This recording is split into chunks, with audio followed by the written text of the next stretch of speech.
Welcome to Ash, Lesson 21, Dragon Magic.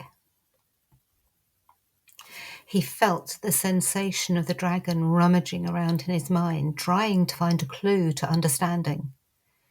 He half saw, half sensed the flicker of random images of dragons of the mythical age of reptiles and here he felt the dragon's genuine astonishment of some of the less commendable areas of human history, which were most of it. And after the astonishment came the baffled anger. There was practically nothing the dragon could do to people that they had not, sooner or later, tried on one another, often with enthusiasm. You have the effrontery to be squeamish, it thought at him. But we were dragons. We were supposed to be cruel, cunning, heartless, and terrible. But this much I can tell you, you ape. The great face pressed even closer, so that once was staring into the pitiless depths of his eyes. We never burned and tortured and ripped one another apart and called it morality. Excerpt taken from Terry Pratchett, Guards, Guards, Guards. Come with me. Let us enter the lair of the dragon. There are different views of what dragons are and of what they represent. They are sometimes viewed as mythological entities which represent a set of principles. A dragon, viewed as a winged serpent, could be a symbol of the earth and the underworld. The wings as a symbol of the heavens. The winged serpent brings together these two principles, as above, so below. The Chinese dragon is a symbol of Tao, that which is beyond all terms and all polarities, but also the force behind all, yin and yang. The dragon represents the unknown, the hidden energy in humans and in nature. There are various meanings for the word dragon. It stems from Greek, the word drakon, which means strong one, and dyrkasthai, which translates to see clearly or the seeing one. Some suggestions also suggest it translates as the sharp-eyed or creature with flashing eyes. Dragon comes from the Latin draconium, meaning huge serpent dragon. The Greek drakon means serpent, giant sea fish. The Pi root, dirk, meaning to see. Sanskrit, dasata, meaning visible. In the 13th century, Old French dragon came from the word drake, which is Proto-Germanic.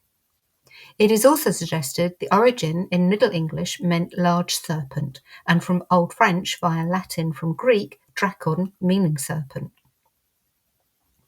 The dragon is the principle of clear seeing, the ability to see things in a new light as they really are, beyond all illusions. And I do not believe there can be any doubt about the strength of a dragon from physical, mental to spiritual. You might be familiar with the idea of a dragon hoarding his treasure. It is that treasure that symbolizes the wisdom it keeps. For us to find the knowledge it guards, we must quest for it within ourselves and venture into the unknown to find the answers. If you have ever practiced yoga, you will know the dragon as the Kundalini, the force that is hidden within us. We all have it within us to awaken the forces within the dragon. The world of dragon has so many breeds, types, colours, sizes and shapes. Some you may be more familiar with than others, the Chinese or the Welsh dragon, for instance. Others, such as the worm, may be new to you. But no matter what they look like, they all hold incredible power.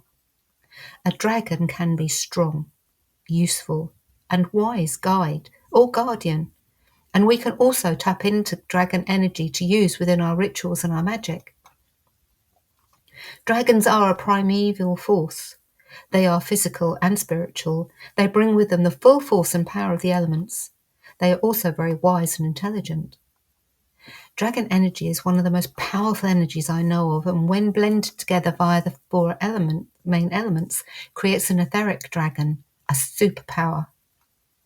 Dragon energy is linear, so be careful what you ask for. You will receive it in the most direct way possible. Be very specific about your intentions, integrity, and intelligence. Dragons do not necessarily use human logic. If you offer them a problem, they will find a solution, but it will be a straightforward one, removing anything in its path to solve it. Dragon magic often works quickly and can sometimes have unexpected results. Dragon energy is very good at removing dark energy. It is good for clearing negative energy, but make sure you also ask for positive energy to be left in its place. Before you start, whilst I do not want to put you off working with dragons, I would ask you to remember that these are very old and very wise creatures. They have a tendency to get bored easily and can be impatient. Always treat them with respect that you would a wise elder. It will take time and effort to build a relationship with dragons and a lot of practice to understand their magic. You cannot force a dragon to come to you. You cannot make one work for you. If a dragon feels you are worthy and can be trusted, then, and only then, will they even consider making a first introduction. Begin by researching and reading as much as you can about dragons, their myths, stories, folklore, and legends. Then think about why you want to work with them. What are your reasons? And whether you are prepared to put the work and effort in to follow this through properly. Dragon magic is not a quick fix, and working with dragons is not something to be taken lightly. I would say only you can decide whether you are ready or prepared to work with dragons, but usually they are the ones that make the decision for you. What I can tell you is that working with dragon energy can be very beneficial and a wonderful experience. Dragons also have so much to teach us. All that ancient wisdom waiting to be shared with us, not to mention all their powerful energy and support they can provide us with. Note, with any kind of magic, you need to put effort, intent, and will into it. Just saying a chant or performing the actions of a ritual or spell will not make magic happen. It takes more than just the physical motions. Working with magic of any kind requires commitment and responsibility. The origin story. Where did dragons originate from? It is a good question, and one that I do not believe has a definite answer. However, I do have a few suggestions. Dragons appear in mythology across the globe. Nearly every country has dragon stories. Such a widespread myth must have some kind of creation or backstory, surely. One of the main theories is derived from the discovery of dinosaur bones, particularly during the 1600s when historians began to make such discoveries. One of the most notable was from an Englishman, Robert Plot, who found a huge bone that he believed to be the thigh bone of a giant. There happily came to Oxford, while I was writing of this, a living elephant to be shown publicly at the Act in 1676, with whose bones I compared ours, and found those of the elephant not only of a different shape, but also incomparably different to ours, though the beast were very young and not half grown. If then they are neither the bones of horses, oxen, nor elephants, as I am strongly persuaded they are not, it remains that, notwithstanding their extravagant magnitude, they must have been the bones of men or women. Nor doth anything hinder but they may have been so, provided it be clearly made out that there have been men and women of proportionable stature in all ages of the world, down even to our own days. It's taken from Plot in 1677. The bone turned out to be a leg bone from a Megalosaurus bucklandi, a predator from the Jurassic and early Cretaceous period. Another famous dragon skeleton was the work of Dr. Albert Koch. He exhibited a sea dragon skeleton in New York in 1845. The 35-metre, 114-foot creature consisted of a large skull, complete with teeth, and a long snake-like body. He called the creature a hydracus. suggesting it was a bloodthirsty monarch of the waters, until he was called out by a professor, Jeffries Wyman, who spotted the skeleton was made up from several different species of animal, mostly whales. History is littered with stories such as these, all of which are either cases of mistaken identity or hoaxes. Going back even further in time to the 1st century CE and to the site of the Himalayas, where we find a traveller, Apollonius of Tyana. He notes that the whole area was full of dragons. He claimed to have seen many dragon skulls. Roll forward in time, and it is believed that he found fossils from a crocodile-type dinosaur mixed in with those of an extinct elephant. Around 484 BCE, a Greek philosopher called Herodotus wrote about seeing bones from winged serpents whilst in Arabia. It is assumed that he saw the fossilized bones of a tetrasaur. Again, these types of stories are found across history and the globe. Many ancient myths and ancient stories contain tales of dragon-like beasts. In the Hindu Vedas, we find the Vritra, a shoulderless being, a snake-like creature. I will tell the heroic deeds of Indra, those which the welder of the thunderbolt first accomplished. He slew the dragon and released the waters. He split open the bellies of the mountain. He slew the dragon who lay upon the mountain. Vistra fashioned the roaring thunderbolt for him. Like lowering cows, the waters have flowed straight down to the ocean. Indra, when you killed the firstborn of dragons and overcame the deluding lures of Wily, at that very moment you brought forth the sun, heaven, and dawn. The cosmic goddess, Tiamat, from the Babylonian epic of creation, is said to have created a whole host of monsters to attack the gods. It is also suggested that she herself is in the form of a monstrous serpent. In Egyptian mythology, a serpent, Apophis, Apet, attacks the boat of the sun god Ra and is slashed into pieces only to rise again the next night. Presumably the beast is the night or dark in opposition to Ra and his light. Of course, no self-respecting Greek myth would be without mention of a dragon or drakon, which covers all sorts of serpents, snakes, and dragon-type creatures. We find serpents like Dracones, watery Kreta, fire-breathing Chimera, and the Trachene. During the 3rd and 4th centuries, Roman and Byzantine cavalry units carried a Draco, a military standard. This standard was a dragon-shaped windsock type affair made from fabric with a metal head, designed to catch the wind and move like a serpent. Germanic and Scandinavian tales do not escape from the clutches of dragon mania either. Scandinavian mythology includes the world serpent, for instance. Chieftains and kings rode in large longships or dragon ships that bore carved dragon heads on the bow. Another suggestion is that people have mistaken giant reptiles for dragons. Somewhere along the line, humans developed a fear and even hatred of reptiles. We also have a tendency to exaggerate. Are some of the dragon stories formed from someone seeing a particularly large crocodile and embellishing their story? There are a plethora of stories relating to the sighting of giant reptiles, huge crocodiles, giant lizards, and the like. There is also the fear of the unknown, and I believe this comes into play when looking at the depths of the ocean. Those deep, dark areas of the sea that are so vast and far down, they have never been investigated. We naturally fear deep water. It is part of our DNA to do so. Is this perhaps another home for water dragons, hidden from the prying eyes of humans? There is certainly a good amount of information that supports dragons' love of water.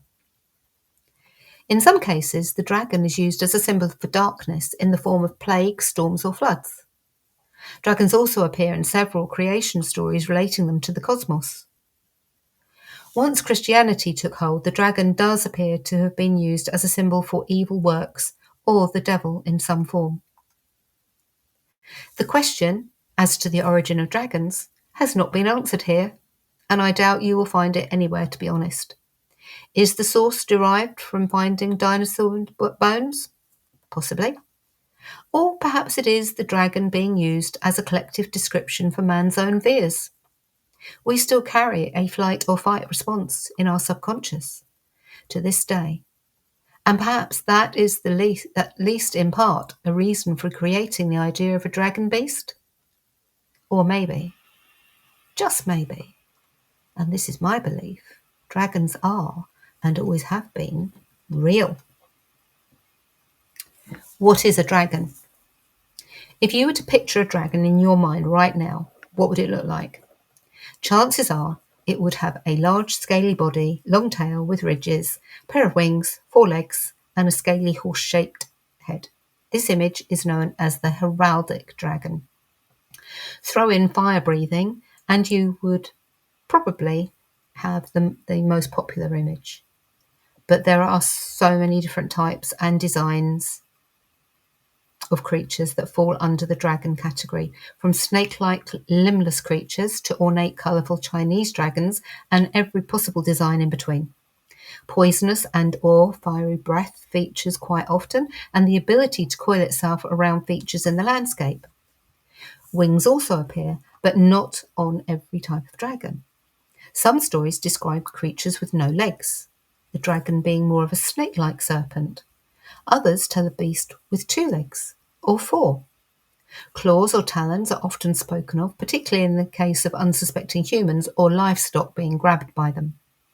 Size seems to vary, although most legends just describe the dragon being huge or enormous, giving no particular measurements.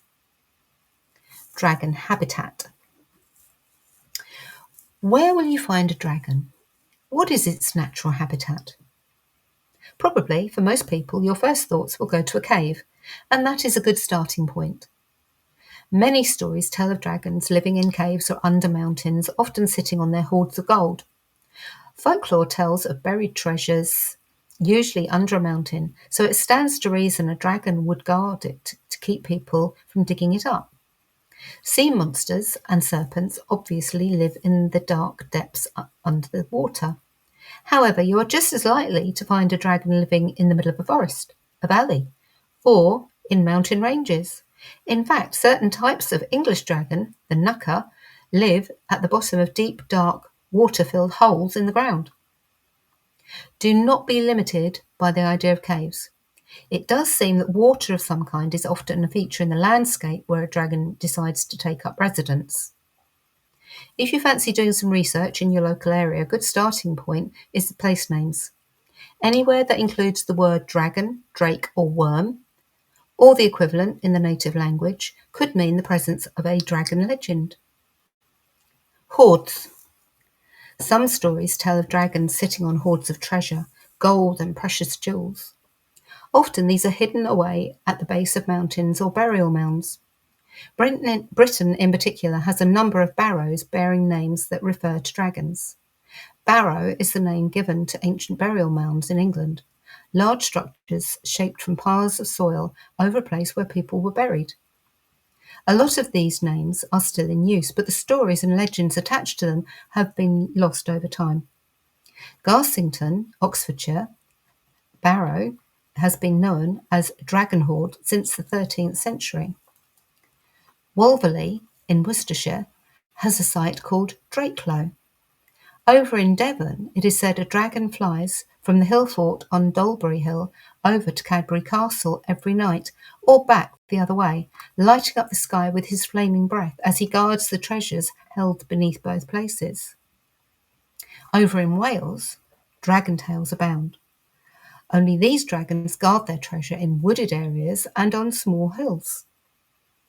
These dragons guard their treasure diligently. There doesn't seem to be a folktale attached to the locations telling of dragons terrorizing nearby villages or feeding on livestock. It seems most of these dragons are so dedicated to their hoard that they stay there on guard for eternity.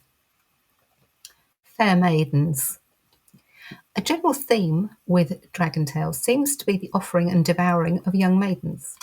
Often this is along the lines of the villagers demanding the dragons stop eating all their livestock, and instead they offer up a regular supply of young ladies from the village. This has always befuddled me. What would you rather give to a hungry dragon? A regular supply of sheep or your daughters? Doesn't make any sense to me. Feeding dragons. Fair maidens aside, because it seems terribly wasteful and would take a lot of effort to keep up the supply, it appears dragons are very fond of milk. The idea perhaps stems from the belief that snakes love a drop of milk. Many cultures have beliefs that a dish of milk should be left out to appease the local snake population. It follows then that a lot of dragon tales include offerings of milk, although the saucer would need to be much larger. Of course, a lot of stories tell of dragons eating sheep and other livestock in addition to fair maidens, so they are definitely omnivores. Dragon offspring. Interestingly, most dragon legends and tales describe fully grown dragons who just appear from nowhere as adults. Very few stories go into details of where the dragon originated from or tell of baby-sized dragons. There are a few baby dragon legends, of course, although they seem rare. There are beliefs in some cultures that dragons are born from piles of dead bodies on battlefields, seemingly combusting into existence from the remains. Other beliefs include a woman allowing a snake to suckle at her breast, which would change the creature into a monstrous flying snake, complete with scales and wings. Dragon slayers. Much as it pains me to write about them, I do feel the need to briefly mention the role of dragon slayers, as they do feature in a large number of the legends. Personally, I usually root for the dragon in these scenarios, but history seems to favour the slayer. Often these heroes are knights clad in shining armour and wielding large swords. This image may stem from the Arthurian legends and tales of one of the most famous dragon slayers, St. George. Saints do seem to be favourites for the role of dragon slayer. Perhaps there is a link here to Christianity and the idea of the saint banishing the dragon or slaying it being a metaphor.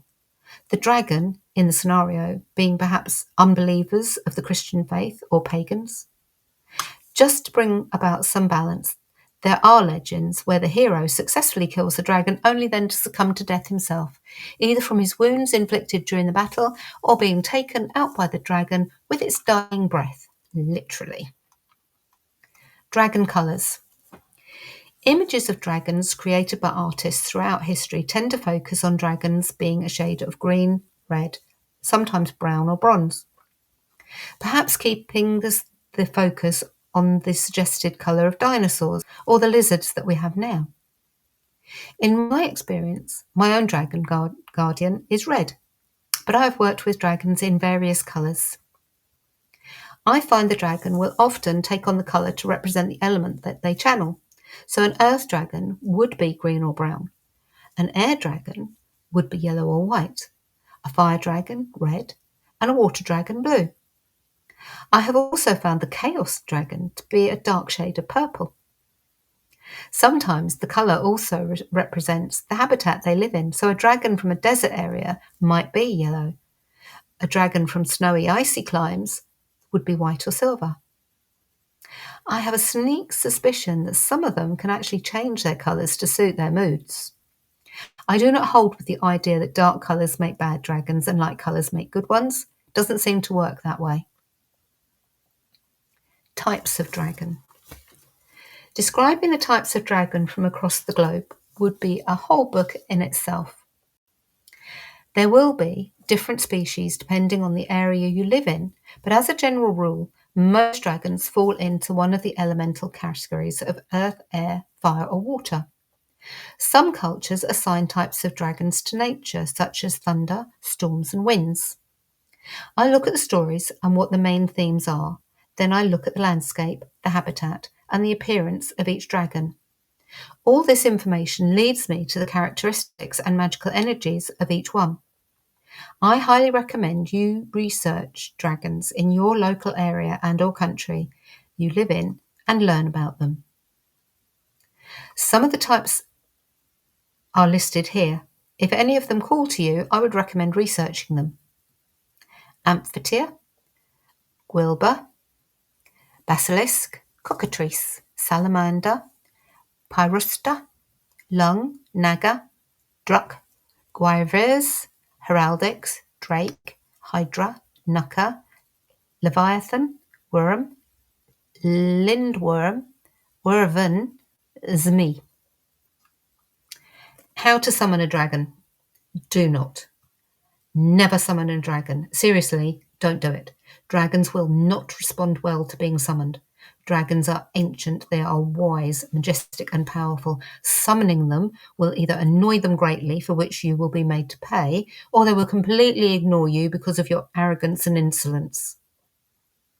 They will, however, respond if you ask them politely, using respect and manners.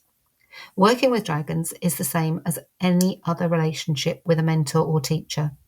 You will need to work hard to build trust and communication, just as you would with any other relationship. Treat dragons with the utmost respect and always be mindful of your manners. They are not there to be ordered around, toyed with, or treated badly. Not that they would respond to any of that kind of nonsense anyway. Guardian dragons. You may find, once you begin your dragon journey, that a guardian dragon finds you straight away. Or it may take some time. It will depend on each individual and what works best for your situation. You do not make the choice. The dragon does. Guardian dragons do need some attention. You can't just ignore them for months and then expect them to rock up when you need them. They will get bored with lack of attention and wander off. And quite frankly, I wouldn't blame them. This is where an altar works well because you can spend some time at it on a regular basis, lighting a flame, giving offerings, or just making a connection. Meditation is also a good route for maintaining a relationship. Your guardian dragon will become your best friend. They will know what you are thinking often before you even do. They will be able to offer advice, guidance, and support along with protection if and when needed. They will be honest and direct, and you will not always like what they have to say. It won't always be what you want to hear, but it will be what you need. It pays to learn to trust them and follow their direction. A dragon guardian can also help boost your confidence by stepping up to stand beside you when needed. Dragon guidance. Whilst your guardian dragon is always with you, there are times when other dragons may come forward with specific messages or guidance for particular projects or issues happening in your life. It might be you have a problem and sit down to meditate to gain some insight, and a dragon comes forward to assist.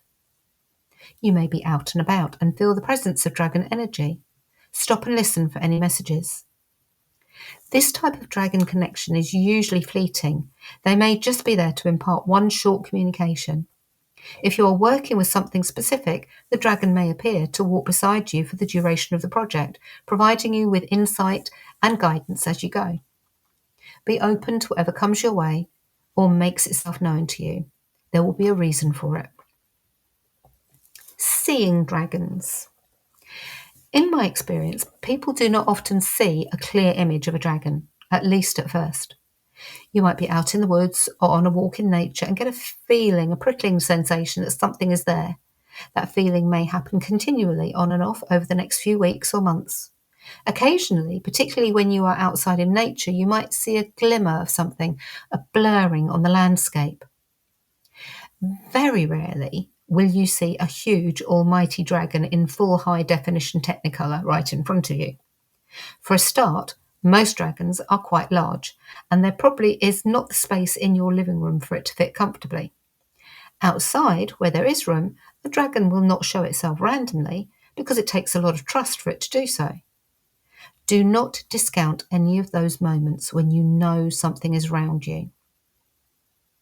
When you feel confident to do so, ask it if it would like to make a connection with you. Tell it that you are open to dragon communication. Once a connection has been made and you start to build a relationship using meditation and some of the suggestions within Rachel's book from which this lesson is taken, then you may get a clearer picture of your dragon. Do not forget your other senses. Use them as well. What do you hear? What do you smell? Altar. Dragons do like to be honoured, and having an altar set up just for them is an excellent way to help make and maintain a connection, and of course, to stroke their ego. If you are short on space, then a candle specifically dedicated to dragon energy will do. But if you have room, then an altar just for dragons goes a long way. It does not need to be fancy or elaborate unless you want it to be. My suggestions for your dragon altar are below, but as always, trust your intuition and your budget. Also, listen to your dragon. There may be specific things they want you to include on the altar. Offering bowl for milk. Just a small dish will work. Give regular offerings of milk, but make sure you clean the bowl each time and do not leave milk out for days at a time. Sour milk smells bad to you and to the dragon. Candle. Most dragons, even the non-fire breathing ones, appreciate a flame. Having a dedicated candle for dragon energy works well. Light the candle each day and honour your dragon energy. The flame can also be used to focus dragon energy and for you to make a connection.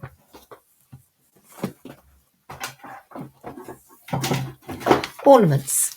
There is a huge array of dragon ornaments on the market, from small jewellery charms to garden-sized statues. Obviously, the space you have will dictate what you use. Keep an eye out in charity thrift stores for bargains. I have several.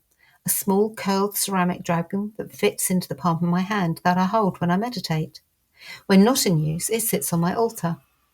I also have colourful clay figures and detailed cast images, all fairly small. You can often find candle holders and chalices that are decorated with dragons too. If you are creative, then you could make your own from air-dry clay or coloured modelling clay. Painted images of dragons on canvas or pebbles and embroidered dragon designs on fabric also work well. Pictures. There are some incredibly talented artists out there who depict dragons in their artwork. Whilst the images can be printed from the internet, I would encourage you to purchase directly from the artist if you can. Most artists produce small prints or postcards of their work that are inexpensive. Crystals. There are a number of crystals associated with dragon energy. They are included in Rachel's book, but use crystals that you are drawn to. Coins. A lot of dragons love treasure, so it makes sense to pop a few coins on your altar. Whilst it will not constitute a hoard, it is a nod in the right direction. Old pieces of jewellery that sparkle also work well. Incense. There is no smoke without fire. Burning incense on your dragon altar will help put you in the right space, but also honour the dragon, particularly if you select a corresponding scent. Altar cloth. Placing a cloth on the altar can add some colour magic. It can also be used to correspond with the elements. If you find a piece of cloth with a dragon image on, then that would work wonderfully. It is also practical and protects your furniture from oils and wax. Cauldron. I like to have a cauldron or fireproof dish of some sort on my dragon altar. This is useful for burning any petitions safely. It can also be filled with water for scrying. Dragon meditation, link below. Homework. 1. Do the dragon meditation and report in detail your experiences. 2. If you met a dragon in the meditation, do some research on its type and write about any legends and myths associated with it. If you didn't meet one, pick a dragon type that attracts you and describe what its characteristics are, what qualities it has, and any myths associated with it. 3. Write 4 quarter calls to bring in dragon energy to a ritual. 4. How do you think dragon magic could help you with your spell work? What magic would you use them for? And what type of dragon would you call upon? Give examples. 5. Do some research on dragon types, myths and legends from the area or country you live in. What did you find? Homework for the lesson should be emailed to your mentor, Ness or Heather, at the usual email address. There is a link for further study. This lesson was taken from Pagan Portal's Dragon Magic by Rachel Patterson.